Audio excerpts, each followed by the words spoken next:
안녕하세요. 영화 만드는 남자입니다. 오늘은 지난 시간에 말씀드렸듯이 모래알을 한번 만들어 보겠습니다. 주로 이제 태스크를 받을 때에는 그릿, 더스트 이런 식으로 받겠죠.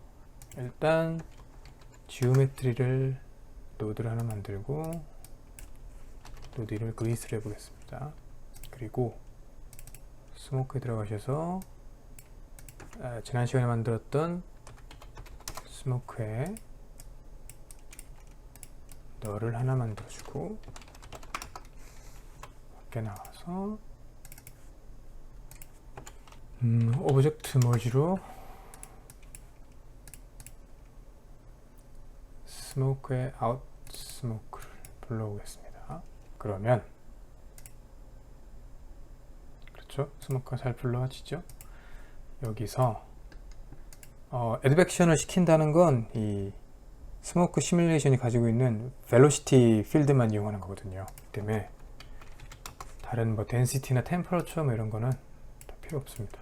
스모크 시뮬레이션의 결과물을 보시면 이렇게 덴시티, 또 한 가지 여기 눈여겨볼 만한 게 뭐냐면 그 소스는 우리가 VDB였잖아요. 덴시티, 템퍼러처, 벨 필드가 그 VDB는 벡터 필드가 하나로 표현한다고 썼는데, 그렇게 돼도 이 결과는 후디니 네이티브로 나와요. 그래서 벨로시티 필드가 이 세 개로 나눠져서 나옵니다. X, Y, Z. 제가 필요한 건 이제 이 벨 필드이기 때문에 구름 모양으로 되어 있고 덴시티라고 써 있는 게 바로 이 볼륨의 네임인 거예요. 네임. 지오메트리 스프레드 시트를 보시면 프리미티브에 가보시면 이렇게 네임을 가지고 있습니다. 네임. 그래서 블라스트로 어떤 특정한 필드를 지우고 싶으면 여기에 그룹에 네임을 써주시면 됩니다. 우리가 필요한 건 벨 XYZ인데 벨 아스테릭으로 하고 delete non selected로 하면 이 벨만 놔두고 나머지가 다 지워진다는 얘기죠. 그렇죠? 벨만 놔두고 나머지가 다 지워졌습니다. 보시면은 보이긴 하죠. 그렇죠? 그리고 여기에 이 벨 필드를 이용해서 애드벡션을 시킬 건데, 그러려면 팝넷이 필요하겠죠. 팝넷. 소스 파티클은 저희가 직접 서클에다 한번 스캐터를 해보겠습니다. XG 플레인 여기 있죠. 이 플레이트를 켜고 살짝 움직여서 이 정도였죠. 이렇게 그렇죠? 지금 약간 느려지는 이유는 이 바깥에 아마 이 디스플레이가 켜져 있어서 그렇습니다. 이게 여기가 켜져 있으면은 고스트 어도 프로젝트로 되어 있기 때문에 여기 있던 이 스모크도 같이 표현을 하려고 얘가 읽는 거죠. 이게 아니라 캐시를. 그렇기 때문에 이걸 꺼져버리면 이제부터는 읽지를 않습니다. 그렇죠. 사이즈를 좀 줄일까요? 스케일로 0.8 정도로 줄이고, 그리고 Shift W를 누르면 스페이스바 W군요. 그럼 이렇게 와이어프레임으로 볼 수 있습니다. 이 정도? 이 정도면 괜찮겠죠? 아이가 이렇게 나뭇가지로 바닥을 긁을 때 여기에서 파티클들이 만들어진 파티클들이 이제 스모크가 생성되면서 이 파티클을 이렇게 애드벡션을 시키는 거죠. 이 스모크가 가지고 있는 벨로시티로 이 파티클들을 움직이는 거죠. 그리고 여기에 스캐터로 간단하게 1000개만 해보겠습니다. 1000개. 보이시죠? 파티클. 플레이트를 끄겠습니다.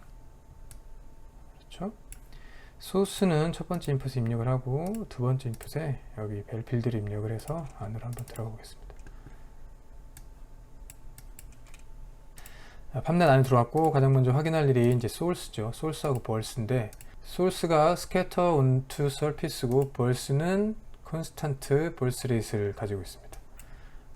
즉 면에 스케일터를 해서 이 벌스 레이트만큼 1초에 5000개가 만들어진다는 거였죠. 플레이를 해보면 아무 반응이 없습니다. 왜냐하면은 지금 소스가 스캐터가 돼서 이제 포인트로 바뀌어 있는 거죠. 만약에 서클이면은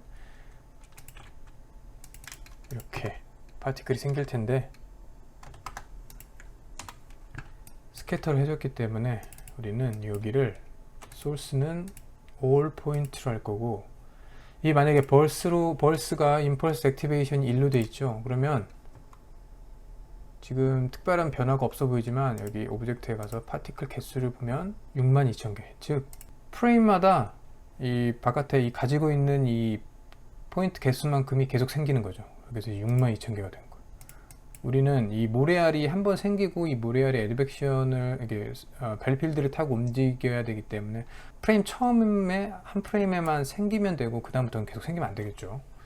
계속 생기면 좀 이상하겠죠. 모래알이 생긴 곳에 계속 생성돼 있어서 계속 그 모래알이 이렇게 움직이면 좀 이상하겠죠. 그렇기 때문에 임펄스 액티베이션이 첫 번째 프레임에서만 1이 되고 나머지는 0이 돼야 됩니다. 그때 써주는 익스프레션이 $F가 1001일 때 이렇게 해주면 1001 프레임에서만 1이고 나머지 땐 0이 되겠죠. 그래서 플레이를 해보면 지금 가만히 있는 겁니다. 여기에 맞죠? 그대로인 거죠. 근데 이제 이것도 약간 여기에서 벌스레이스를 이렇게 해주면 뭐 얘가 프리롤을 가지려고 이 프레임 레인지를 바꿀 수도 있으니까 이 바깥에 있는 시뮬레이션의 스타트 프레임을 가져올게요. 카피 파라미터 그리고 여기 벌스에 가셔서 $F 즉 현재 프레임이 베이스 레퍼런스라면 즉 바깥에 있는 이 팝넷의 스타트 프레임으로 정해져 있는 프레임 수와 같을 때에만 한 번 생성을 시키고 나머지는 생성을 안 시킨다는 얘기인 거죠. 그렇죠? 그리고 이제 중요한 게 팝 애드벡트 바이 볼륨이라는 노드입니다. 간단합니다. 이것만 쓰면 됩니다. 이것만 써서 두 번째 인풋에 벨 필드를 입력을 했죠. 세컨드 필드 네임은 벨이고 플레이를 시키면 벌써 움직이기 시작합니다. 그렇죠? 지금은 업데이트 false로 돼 있어서 이렇게 움직임이 많이 보이지 않는데 업데이트 벨로시티를 바꿔볼게요. 그러면 네, 움직이기 시작하죠. 이 느린 이유는 저희가 지금 스모크 시뮬레이션의 결과물이 상당히 디테일이 높은 거여서 그걸 불러오는데 약간 시간이 걸리는 겁니다. 보시면은 꺼볼게요. 이걸로 끄고 이렇게 움직입니다. 움직임 좀 쉽게 보기 위해서는 벨로시티 블렌드를 1로 이렇게 움직이죠. 그래서 좀 여유가 되시면 이 애드벡션을 시키는 스모크심은 좀 디테일이 좀 떨어지는 걸로 만들어서 그걸로 이용을 해도 뭐 형태가 비슷하기 때문에 상관없습니다. 애드벡션을 이렇게 시키면 되고 한번 길게 일단 플레이를 해볼게요. 문제는 뭐냐면 보시면 애드벡션이 될 때 이게 그라운드 제로 밑으로도 좀 내려간다는 거예요. 그렇죠? 왜냐면 스모크의 벨로시티가 이게 여러 가지 방향으로 이렇게 존재하기 때문에 얘가 아래로도 내려갈 수 있는 거죠. 근데 이게 땅 밑으로 내려가면 안 되겠죠. 그래서 여기에 팝 랭글 하나 써주겠습니다. 팝 랭글 하나 써서 if 포지션 y가 다행히 우리는 이 씬을 만들 때 이 그라운드가 다 0으로 만들어 놨죠. 그렇기 때문에 이 수식을 쓰기가 편한데 0보다 작으면 그냥 y는 0으로 해주는 거죠. 그러면 볼까요? 네, 이제 아래로 내려가는 건 없습니다. 그렇죠?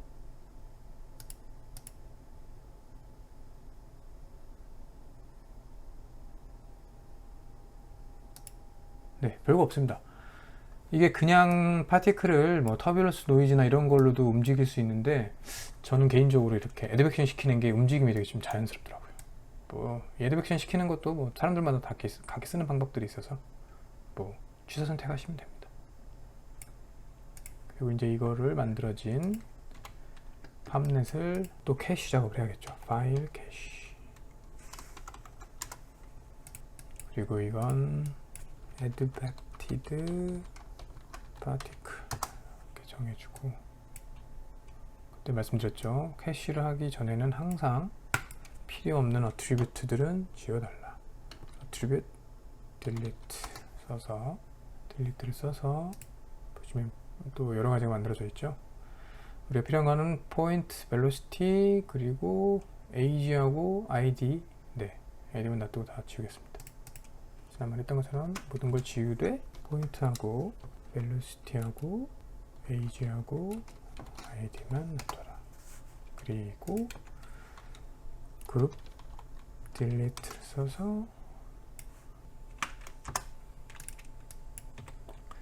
그러면 디테일 어트리뷰트가 있었죠. 디테일 어트리뷰트 이것도 지우고, 그러면 딱 이렇게 필요한 어트리뷰트만 가지고 있습니다.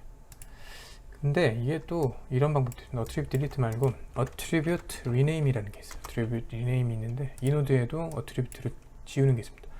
보시면 여기 keep 어트리뷰트에 아스트릭이 있어서 지금은 모든 어트리뷰트를 다 킵한다는 얘기고, 이걸 놔두고 여기 포지션, 벨로시티, age, id를 선택해 주시면 보이시죠? 이 네 가지 어트리뷰트만 남았고, 디테일 어트리뷰트에 가서 keep 어트리뷰트 이걸 삭제를 해주시고, 그러면 나머지 다 지워지고 이렇게 네 가지만 남습니다. 편하신 거 쓰시면 됩니다. 그리고 마지막 캐싱 작업을 하기 전에 파티클 스캐터 수를 좀 더 늘려볼까요? 이 정도로 만들고 캐시 작업을 해보겠습니다. 일단 저는 그 전에 작업해 놓은 그 파티클 캐시를 대신 한번 불러와 보겠습니다. 똑같습니다. 서클 위치만 살짝 바뀌어 있을 거고, 플레이를 해보면 네, 이렇게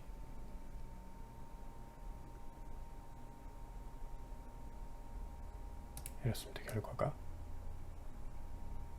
상당히 많은 것 같은데 실제로 이게 스모커 같이 얹어서 보면은 그렇게 많이 보이지가 않아요. 그리고 이제 캐시 작업을 한 이후에 해야 될 일은, 이 렌더링을 할 때 이게 포인트이기 때문에 pScale이라는 어트리뷰트를 얘가 가지고 있어야 되거든요. pScale 어트리뷰트를 지난번에 만들어줬던 것처럼 어트리뷰트 랜더마이즈로, 우리가 랜더마이즈 할 어트리뷰트는 pScale, 플로트 밸류니까 디멘션은 1, 민 값은 001, 맥스를, 그리고 이 pScale을 확인할 수 있는 가장 쉬운 방법은 실제로 한번 인스턴싱 시켜보는 거죠. 그래서 이 copy to point는 왼쪽으로 들어온 입력의 지오메트리를 오른쪽에 있는 포인트에 카피를 시키는 거죠. 이렇게. 그래서 만약에 이 어트리뷰트 랜더마이즈가 없으면 이렇게 됩니다. 이 스피어 사이즈 1짜리가 모든 포인트에 다 카피가 되는 거죠. 어마어마하죠. 근데 이제 여기에 랜더마이즈를 우리는 달았기 때문에 이렇게 사이즈가 이 정도 되는 겁니다. 무리하리 뭐 이 정도면 괜찮겠죠? 보이시죠? 스피어 이렇게. 그리고 나서 해야 될 일이 이 포인트에 살짝 모래알 같은 느낌의 칼라를 주는 거죠. 칼라는 포인트 밥을 이용해 볼게요. 칼라를 직접 입력해도 되는데 우리가 해야 할 거는 이제 칼라도 약간 랜덤을 주고 싶어서 포인트 밥을 써서 그 아이디를 가지고 있죠. 아이디를 이용을 해서 랜덤 값을 만들어낸 다음에, 이 랜덤 값은 vex에서 익스프레션을 쓸 때와 마찬가지로 0에서 1까지의 값을 가져요. 여기 보시면 인티저 인풋을 받아서 1D 아웃풋, 즉 하나짜리 플로트 숫자를 만드는데 그 값은 0부터 1까지를 이렇게 만들어냅니다. 지오메트릭 글로벌에 있는 어트리뷰트 말고 다른 걸 받아오고 싶을 때는 마인드를 쓴다고 그랬죠. 그 반대로 또 어트리뷰트를 만들어내고 싶을 때는 bind export라는 룰을 씁니다. 테스트라는 어트리뷰트를 만들어서 랜덤 값을 한번 밖으로 빼볼게요. 지오메트리 스프레드시트를 켜보면 테스트라는 어트리뷰트가 만들어졌죠. 보시면은 여기를 클릭을 하면 그 솔팅이 되죠. 0부터 1까지 값을 갖습니다. 즉 랜덤 펑션은 무조건 0부터 1까지의 숫자를 갖습니다. 그래서 만들어진 이제 바인드는 필요 없죠. 만들어진 랜덤 값을 이용해서 램프를 이용해서 램프 파라미터, 그리고 우리는 이걸 스플라인을 이용할 거고, 스플라인을 이용해서 어떻게 할 거냐면 믹스에도 시그니처의 종류가 이렇게 있어요. 여기 보시면은 RGB 컬러가 있습니다. 컬러 입력하시면 얘가 input 1, input 2 이 색상 두 가지 색상을 이용해서 바이어스를 이용하는 거죠. 또 이거를 바이어스 입력을 해주고, 그리고 프로모트를 시키는 방법을 말씀드렸죠. 마우스 가운데 버튼 누르고 쉬고 프로모트, 그리고 이 결과값을 CD 입력을 해주는 거예요. CD. 그럼 벌써 블랙으로 바뀌죠. 왜냐하면 바깥에 이게 또 재료로 되어 있기 때문에. 그래서 이거를 뷰 올려주면 0에서, 즉 블랙에서 화이트까지가 리니어하게 이렇게 변해 있는 겁니다. 이거를 컬러 값을 살짝 바꿔주는 거죠. 이렇게 이 정도 색상하고 좀 더 밝은 걸로 한번 해볼까요?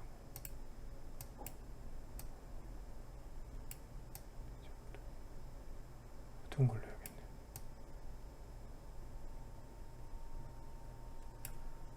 그리고 이제 이 값을 bspline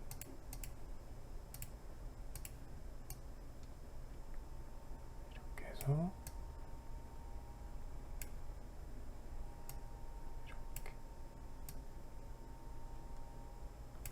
이렇게 잘 표시는 안 되는데 렌더링을 해봐야 좀 알 것 같네요. 그렇죠?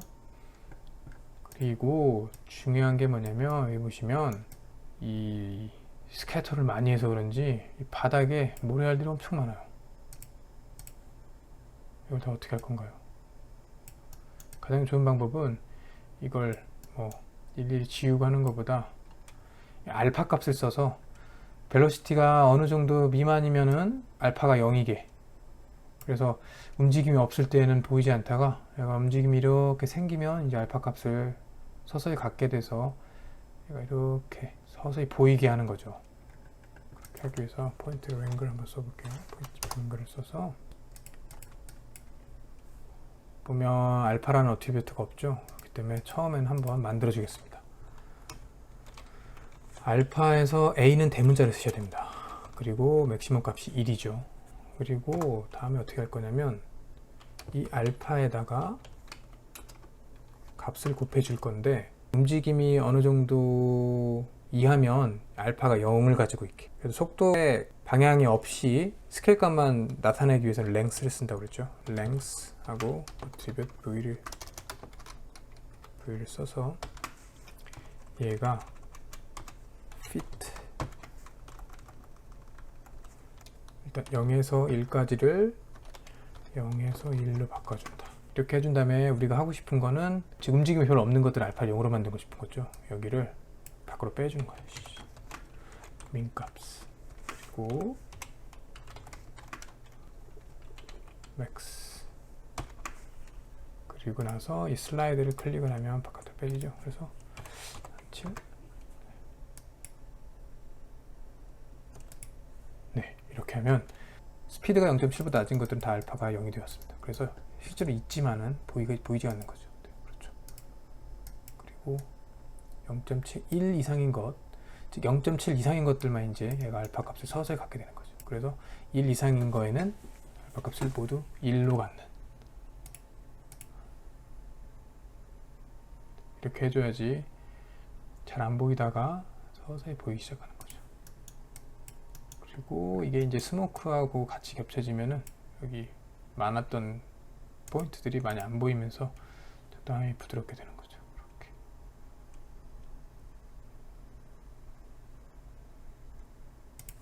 실제로 이 부분은 이제 렌더링을 한번 해봐야지 좀 자세하게 알 수 있을 것 같습니다. 렌더링을 하면서 이제 어트리뷰트 값들을 조금씩 더 조정을 해야 될 것 같아요. 그래서 이렇게 해서 그릿은 만들었습니다. out grid 만들어졌고, 이제 저희는 필요한 엘리멘트들은 다 가지고 있죠. 스모크하고 그리드 가지고 있고, 다음 시간에는 만트라를 이용한 렌더링을 한번 배워보도록 하겠습니다. 시청해주셔서 감사합니다.